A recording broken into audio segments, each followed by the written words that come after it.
Saludos amigos, ¿qué tal? Hablemos de deuda, de endeudamiento. Es un tema incómodo que nos compete a todos. Nadie quiere tener deudas. Las deudas son un problema.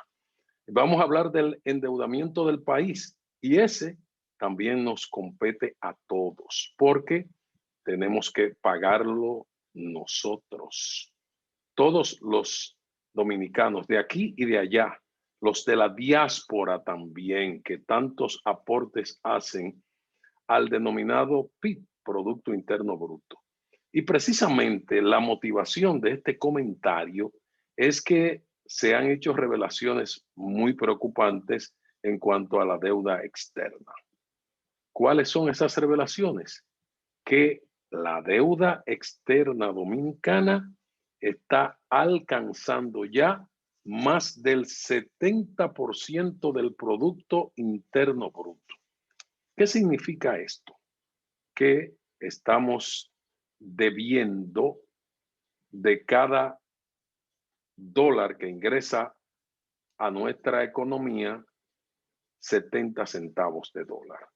O si usted quiere multiplicarlo por 10, de cada 10,000 pesos que usted recibe, tiene que sacar el 70%, 7,000, para pagarle a los acreedores.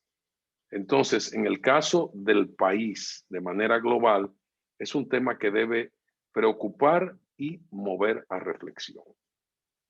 Recordemos que en el pasado reciente, antes de finalizar el gobierno que puso término a la era del PLD, los 20 años del PLD, había una preocupación de sectores de la economía especialista, incluyendo ahora economistas que son del nuevo gobierno, por cuanto la deuda pública estaba acercándose a la mitad del PIB. Estaba en el 48%, luego se mencionó que superó el 50% y que se ubicó en 54%. Mas nunca se había vuelto a hablar de este tema. Asumíamos que estaba en 54%. Los economistas entonces decían que eso era manejable, que no habría problemas. Ahora se revela, según una publicación de Diario Libre, que ese porcentaje subió al 70,5% del Producto Interno Bruto y que en los últimos 12 meses el incremento real de la deuda es de 10,000 millones de dólares y que se considera que este es el mayor salto interanual, es decir, entre la comparación del año pasado para esta época y este año. Ahora bien, tendremos que hacer la salvedad de que el año 2020 es un referente negativo y es el año de la pandemia, es decir, que hay una crisis global en la economía producto de la crisis sanitaria que ha provocado por la pandemia del coronavirus COVID-19 el colapso de la economía a nivel mundial. Eso es entendible, pero no deja de ser preocupante que los niveles de la deuda estén a ese tope. Y sobre todo, si nos ponemos a ver cuáles son los sectores productivos que más contribuyen al PIB, al PIB, que el PIB, hablando en términos llanos, sin nosotros ser economistas, significa la suma de la producción total del país dividida entre el total de la población. Entonces, eso da Producto Interno Bruto. Pero entendemos que hay sectores de la economía privilegiados, sectores que no aportan tanto a la generación o distribución de riqueza o de la producción económica, que son los que más acaparan. Sector minería, como de los principales captores o productores de divisas para el país, y el sector del servicio. Somos una economía de servicio, sobre todo el tema de zonas francas, de turismo y el sector telecomunicaciones, que es uno de los que más crecimiento tiene. Sin embargo, no se distribuye en la población ese crecimiento que se advierte. De manera que tendrán que hablar los especialistas. El Banco Central siempre ha estado con un planteamiento optimista de la economía dominicana. Se ha señalado como uno de los grandes avances y atractivos para inversión extranjera la estabilidad macroeconómica y el control del tipo de cambio. ¿Qué es esto en términos prácticos?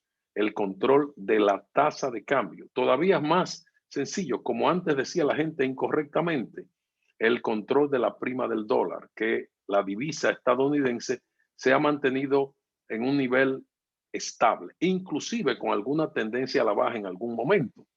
Y esto significa, si baja el dólar, que se aprecia más el peso dominicano y que se tiene mayor capacidad de compra. La inflación se ha mantenido en un dígito, es decir, que estos indicadores señalados siempre por el Banco Central reflejan un optimismo.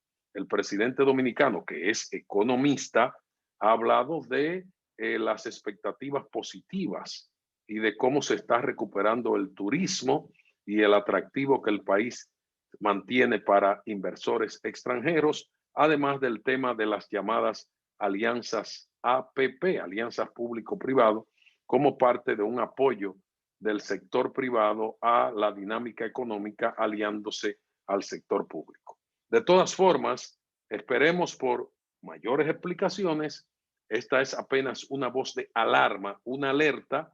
Hay una excusa, que es la pandemia, pero hay la necesidad de que continuemos con una disciplina del gasto y que se sigan desmontando los miles y miles de millones de pesos y dólares que desangraron la economía por vía de la corrupción. De todas formas, vamos a mantener un optimismo cauto y a esperar. En otro sentido, y para finalizar ya, no deja de ser tema permanente la ocupación hospitalaria con respecto a la COVID-19. Santiago como principal atractivo por el buen manejo que ha tenido en sus centros privados para comunidades y cuerpos especializados de médicos para atender a los pacientes de COVID. Ojalá que las medidas restrictivas en el Gran Santo Domingo puedan contribuir a que baje la incidencia, la tasa de positividad de la COVID-19, de manera que en 2 semanas, más o menos, pueda volverse a la situación de control y que no haya tanta restricción o mayores restricciones para la población. Para que esto ocurra, se necesita disciplina personal de la sociedad, de las familias y de las personas, y que haya más control de los desenfrenos y del desafío a la autoridad, incluyendo en esa modalidad nueva, muy atractiva para jóvenes, que es el denominado teteo. Entonces, es importante que haya una conciencia mayor en la población respecto a las acciones preventivas individuales, aseo frecuente de manos, distanciamiento físico y distanciamiento social, uso de mascarillas. Ese es el aporte de cada quien. El resto le queda a la autoridad y también que continúe con la mayor disposición de vacunas para que el impacto negativo del coronavirus pueda ser controlado con una eficiente inmunización. Los jóvenes tienen el reto de acudir a los centros de vacunación. Se agota nuestro tiempo. Con gratitud a ustedes por seguirnos en este comentario, en esta conversación de cada día. Gracias y hasta una nueva oportunidad.